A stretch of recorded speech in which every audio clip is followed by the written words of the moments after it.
Hello everyone, this is Bunny Says, and we're back for another episode of Cinderella Phenomenon. I apologize if you hear any strong background sounds, as the birds are a little... they're being birdie today, let's put it that way.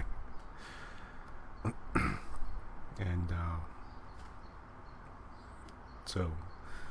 okay, well, let's just get on with it.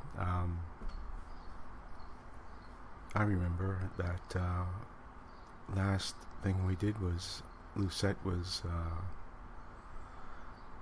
being a bit naughty, and she ran out. She ran out into the street at night by herself. She wanted to go out into the city and try to gather some information for her course. And that's right. She got a couple of knights come up to her. She was listening to some knights talk about how Fritz was having a problem in the castle, so she tried to listen and got into a bit of a predicament with the knights. They grabbed her and decided to drag her to the castle to see what was just to interrogate her. So, but Karma once again saved the day, jumped down and rescued her. He does seem to be on the roofs, on the roofs a lot. I noticed that. Yeah, that's right. Actually, he is on the roof a lot. Okay. No, he didn't jump down this time. He just appeared. That's right. So, anyway, he did something. He did something unusual. He kissed Lucette's hand in a very delicate and pretty fashion. And Lucette was quite surprised by this. Now, she keeps on thinking about it, and this is her now thinking. And thinking back. And Karma speaking, he says, "You really are a handful. But a delightful handful." Now, I wanted to make sure I kept it in there so we remembered the kiss of her hand. But Lucette was going back to her room, and now here she is back in her room. I just noticed something funny. It was supposed to be nighttime, but there's bright sunlight shining through the windows. Let's assume it's morning. She's been sitting there all night in her bed thinking. Okay. His words keep repeating in my head.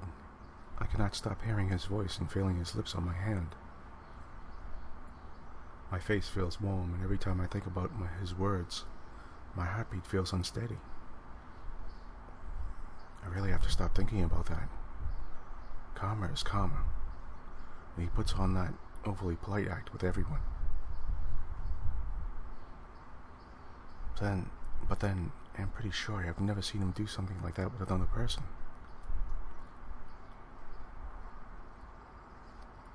I'll just go downstairs and stop thinking about all of this. I need to tell Buffet and Delora what happened. Because of the time I'd returned to the Marchen yesterday, I'd never spoken to anyone about what happened. Maybe someone's downstairs. Someone usually is. I leave my room and make my way downstairs to the reception. Okay, so it is the next day. Here we are at the common room, the reception room. It is quiet when I enter, but not as silent as I thought it would be. Karma is sitting at one of the tables speaking quietly with Buffet and Delora. His injured hand is sitting on the table, bandaged. I cannot help but stare at it, my heart plummeting. His injury is my fault. Oh, okay. Here we have Delora, Buffet, Karma, and Delora. Delora speaking. So, you have yet to hear the entire story? Karma.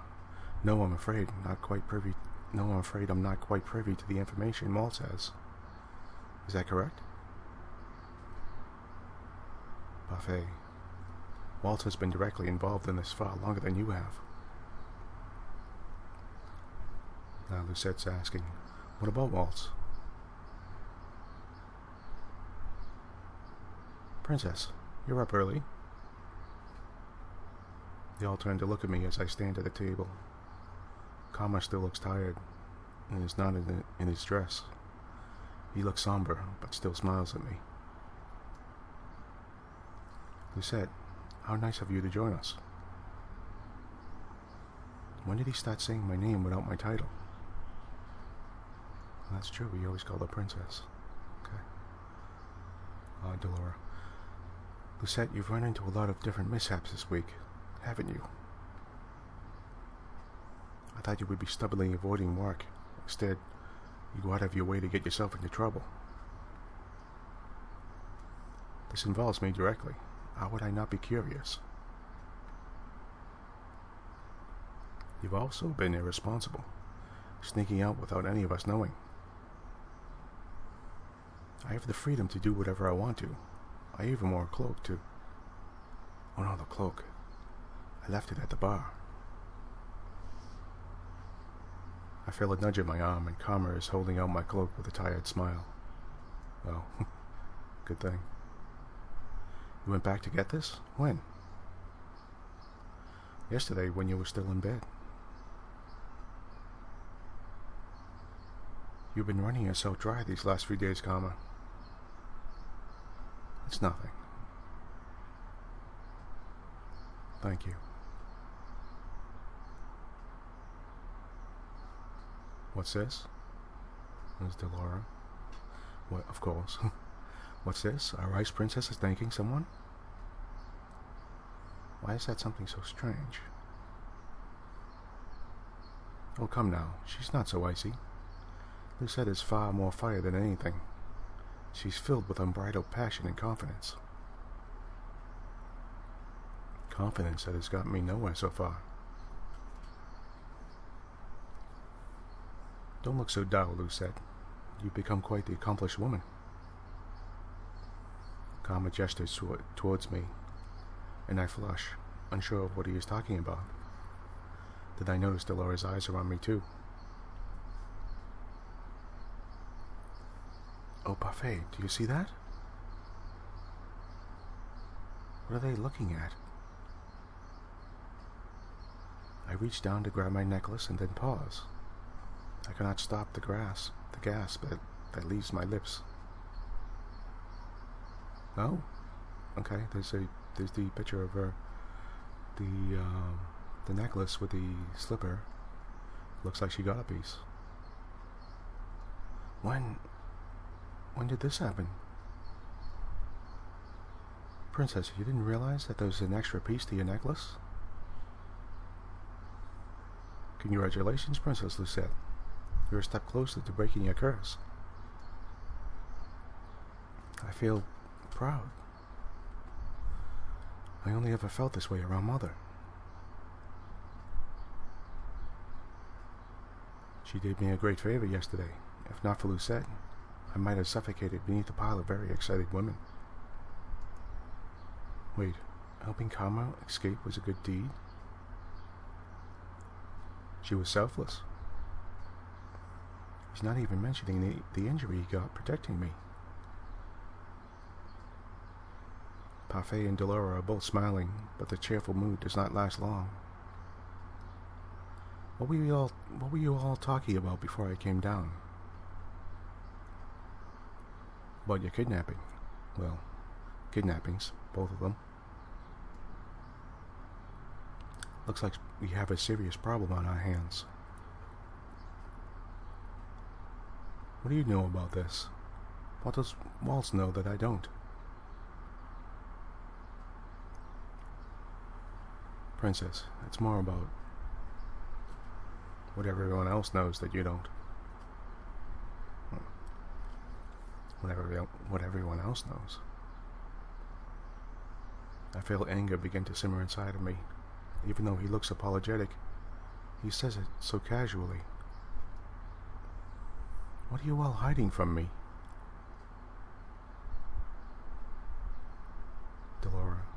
"Let's gather everyone later, shall we? I think Waltz might want to be here for this too." What does Waltz have to do with any of this?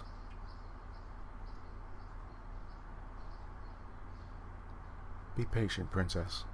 You've already waited this long. What's another few hours?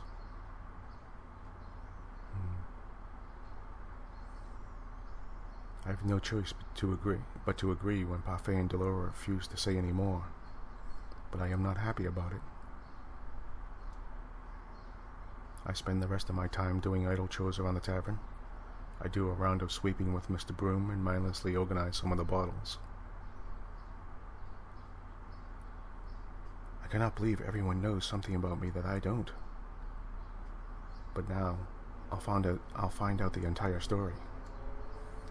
Maybe it will answer some of the questions I have. But why are they keeping things about me a secret to begin with?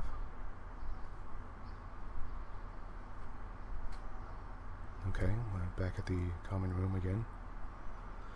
Delora gathers everyone in the tavern to discuss the kidnappings. I decide to sit in between Waltz and Karma. Parfait. So we have a story to tell. Oh, okay, it's Rumble. Story time, huh? I don't suppose this would be a romance, would it? Karma. How can you stand to make comments like that constantly? How can you stand to live a lie? The two glare at each other across the table, but Delora silences them.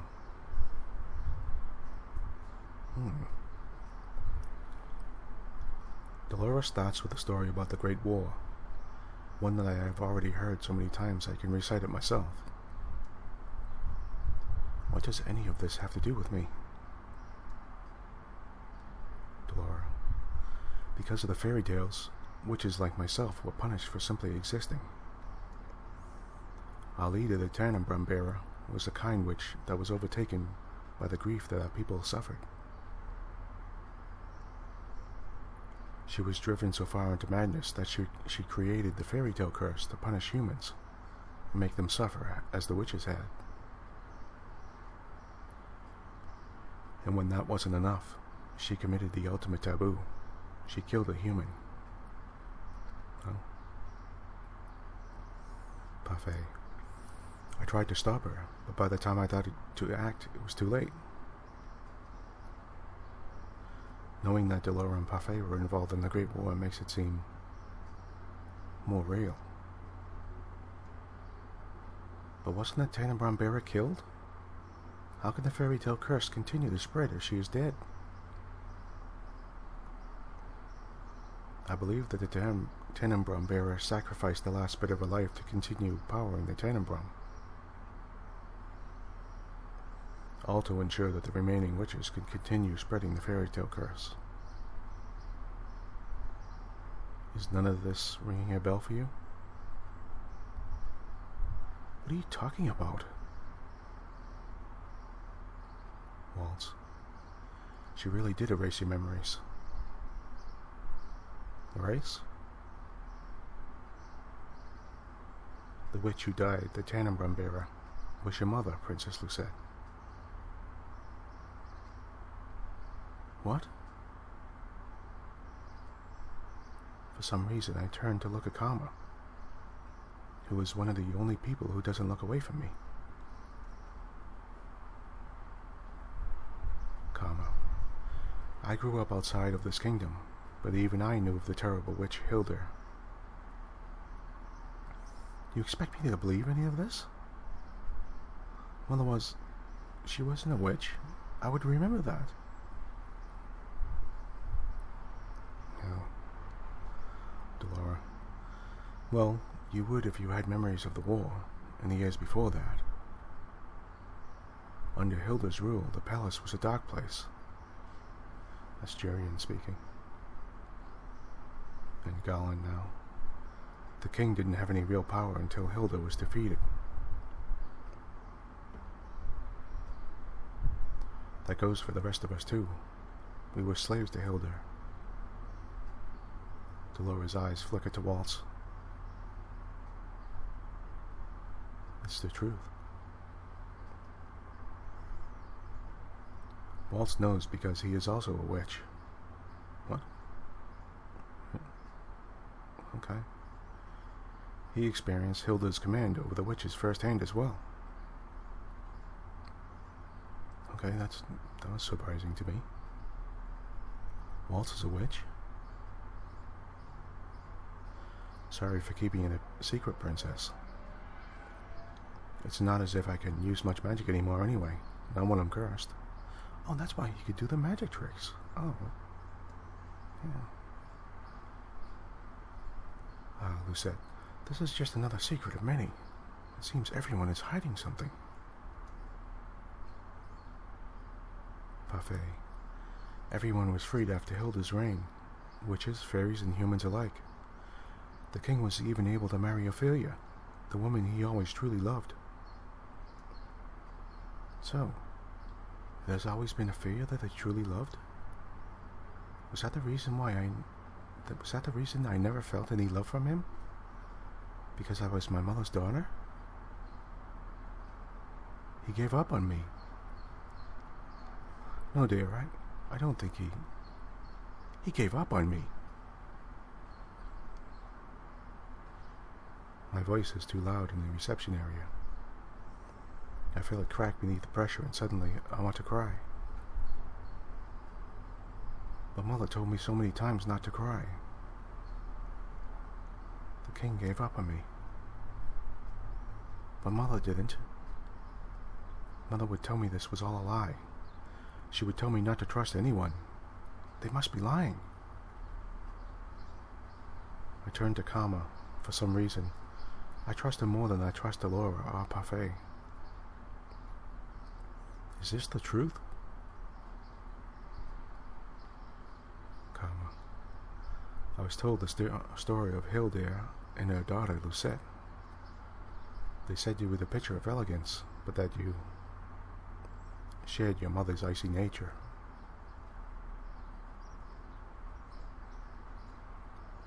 But I don't think that's true at all. If Hilda was ice, then you most certainly are a warm fire.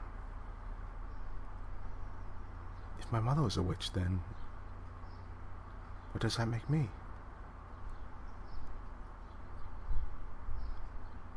Delora, you're a witch as well, whether or not you were ever taught to use magic.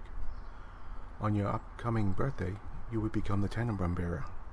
What? Well, okay. I didn't expect that. Lucette, do you realize how ridiculous this all sounds? Me, a witch? The king never said anything. Now I cannot even ask him if this is the truth because I'm cursed. Why would you even curse me? You know, that's actually a very good question. I mean, okay, Parfait. We didn't want a repeat of the tragedy, Lucette. I sat on your shelves for almost a year, Princess. There was ice in your heart. If you had inherited the Tenebrum in that state, who knows what would have happened? Oh, okay, that's a good point. Maybe the curse is maybe there is a way for her to learn some compassion, you know, for Lucette to learn some compassion and hopefully not be a repeat of her mother. Because it certainly seems that she would have been that way. Lucette, then why didn't you just tell me any of this? Delora and Parfait look at each other before dropping their gazes to the ground. If we had told you before, would you even have bothered to listen? The king must have tried to do the same thing, and look how that turned out. You shut out everyone who ever tried to tell you about Hilda's true nature. That's probably true. Even now I'm having trouble believing that they are telling me the truth. The whole world feels as if it is collapsing around me. I need to escape. I need to go out and be somewhere else, but why are the witches looking at me, looking for me? You are the heir to the Tannenbaum. No doubt the evil witches want you on their side so they can continue wreaking havoc in Engel with the fairy tale curse. Ah, okay. The men that were looking for Lucette were not witches, though. They were knights. Perhaps the witches and the knights are working together. Well, maybe the witches cursed them somehow, or forcing them, or whatever. Jurian. This must be a part of Alcaster's scheme to steal the throne. Oh, okay.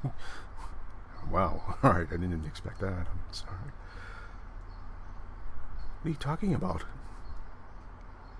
The reason why Garland and I left the Order of Caldero is because the king did not believe us about Alcaster's coup. How would he know of the princess's identity, though? Anyone who isn't a witch, a fairy, or isn't cursed, shouldn't be able to remember her. But now we know that it is not just the witches looking for the princess, but the knights of the Order of Caldera as well. They definitely have a description of her from someone. Lucette? Kama reaches out a hand to touch my shoulder, and I flinch back before standing up. I cannot speak about this now. I want to be alone. Okay. Delora. Let her go. She'll need a lot of time to think.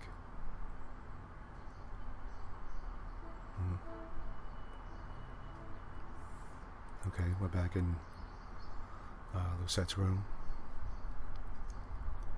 I leave everyone sitting at the table as I try to process the whirling thoughts in my mind. Hilda, my mother, the only person I ever thought loved me, was the Tannenbaum bearer.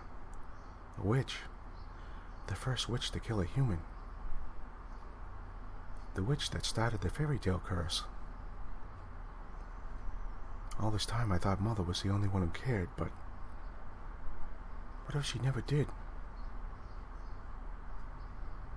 I stay in my room for a long time, trying to process everything I've been told. Nice picture.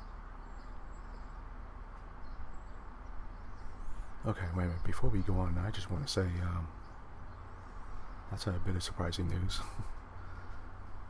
And, it makes me think. I was thinking about the father for a minute. I mean, if he thought and he seemed to have very good evidence that Lucette was turning out to be just like her mother, so I don't mean to be mean about this, but I was thinking, I wonder if he ever thought about just, killing her at some point, just to, well, I guess that wouldn't change anything, would it? It would, some other witch would take her place, but, well, still, it must have been hard to live with that, so let's get back now. Days go by before I decide to leave the tavern again to watch Karma practice with the knights. These last few days, I felt hollow. Maybe seeing the normal practices will help me feel better. Maybe it will make things feel like nothing's changed. Okay, we're back out in the forest. It's nighttime. Oh, it's dark anyway. When I arrive at the forest, however, only Karma is standing in the clearing. He's staring through the trees as if he sees something there, but his expression is solemn, almost sad. Eventually he sighs, shaking his head before turning in my direction. Lucette. I prepare myself for a response, but find that no words come to mind. I have not spoken to Karma since the talk about Mother and the witches, and any of the ease that I felt with him before I slipped away. Still, I came here on my own, and I cannot just stand here being mute. I say the first thing that comes to mind. We're Jurian and Gollin. I'll only train with Gollin. Jurian is on patrol duty tonight. He'll be here later. I just came early. Seems you did too. Lucette, are you okay? I'm sorry I haven't been by to see you. It's not as if you owe that to me. I don't owe it to you, but I truly wanted to. I've just been busy these last few days scouting the town for information. As much as I want you to come with me, why would you ever have wanted to pair up with someone like me anyway? My princess, that's because I am bitter and cold, and even though I want to change, all I can think about is myself. But now, I want to change because I don't want to be the same as my mother. Isn't that selfish? Maybe so. But I believe you are being selfish for the right reasons. An entirely selfish person can't survive in this world. Before we can make others happy, we have to be happy ourselves. Happy. Ourselves? Yes. An angry person holds resentment toward everyone, and admires whatever good deeds they seek to do. That's a good point. Okay. That is why I cannot complete my good deeds. Wrong. You've already got one done. Recognizing the need for change is always a good thing, Lucette. Regardless of the motivation, you're trying to become a better person. That is what matters.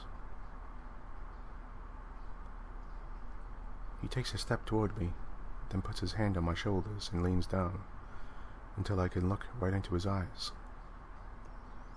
Karma's serious expression startles me as much as his touch. It is never too late for anyone to change. You taught me that. What? How could I have taught Karma anything? Do you mind if I tell you a story, Lucette? He's standing too close. Oh, well, we have a choice here. Step away from him or don't move.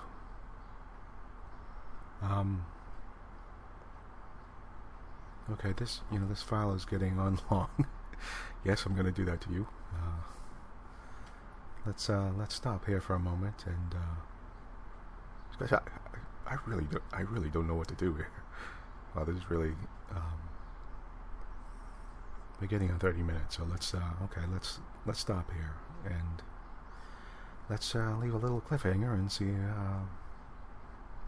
if Lucette is going to stay away or step away from him or just stay where she is. So I hope you keep listening, and I'll be right back.